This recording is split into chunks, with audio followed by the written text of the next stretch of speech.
Today I will be going through the Prague Part 2 submission. And as you can see, I have it here on GitHub.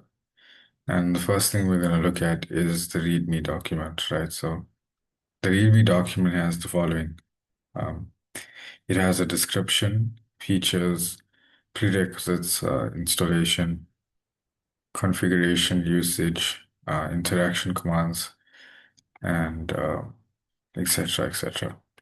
So I'm going to go into my code base now that you can see, and I'm going to go ahead and demo this app to you. So I'm going to go ahead into my program.cs. I'm going to press this button called start, right? And I click restart. Should work now. There you go, it's just restarting. Welcome to Uvan's cybersecurity chatbot. Okay, cool. As you can see, my greeting message came here, so I'm going to go ahead and put my name, Yuvan. Please enter your name. As you can see, uh, there you go. So it says, "Welcome aboard, Yuvan. I'm here to guide you through cybersecurity essentials." Right, cool. So I'm going to say, how are you? Right. So that's a question. I'm just a bot, but I'm always ready to assist. Okay. I'm not going to ask it, what's your purpose? Let's say what is your purpose? I provide cybersecurity tips to help you keep safe online. I want to show that this also, instead of having the app not running at all, it shows error. So the three things that I'm showing here now is memory recall with saving the user. What is your purpose having basically having validation error? So it doesn't stop the app from running, and then it has lists and arrays that which you can take from.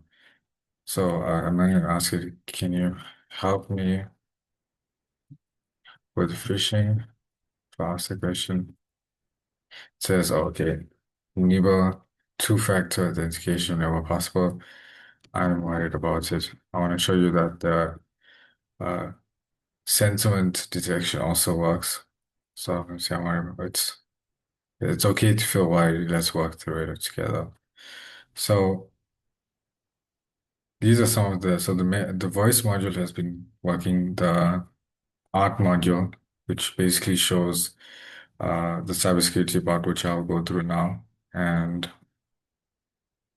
basically, uh, if you had to ask it, my favorite topic, right,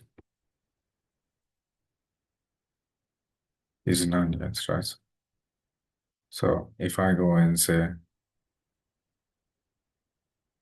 for example, if I had to ask about passwords, right, it's going to tell me about passwords. If I say more, use a password 4 or 5 words rather than random captures. So it's giving me more than what I've asked about the specific keyword or phrase. And then I'm going to say, okay. And if I, to show my memory recall as well, I'm going to ask for my favorite topic, which is cloud, right? I'm going to put that as cloud. And then I ask my favorite topic.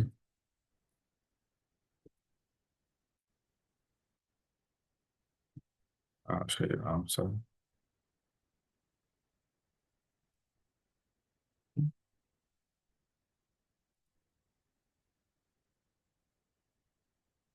right. And if I ask my favorite topic, go to this and I say,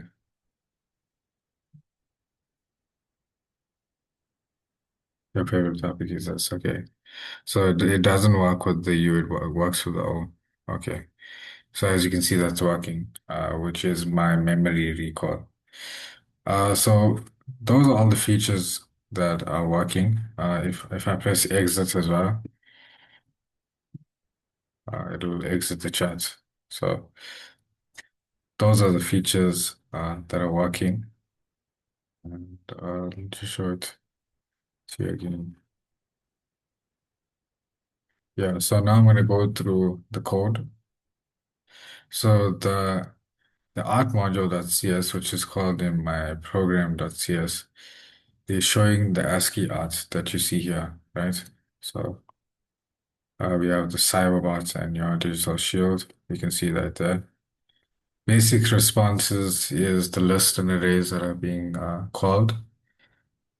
It's very similar with the interaction module, which is saving the name of the user. And the keyword is all the different tips, right? And then it's giving returning the array.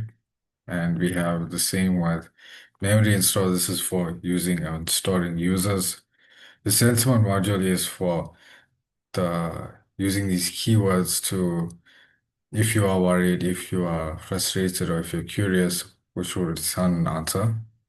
And the utility module is for obviously styling. The voice module, as you heard in the beginning, was for playing the greeting in the beginning. So that's all I have in terms of my code, and thank you for watching my video.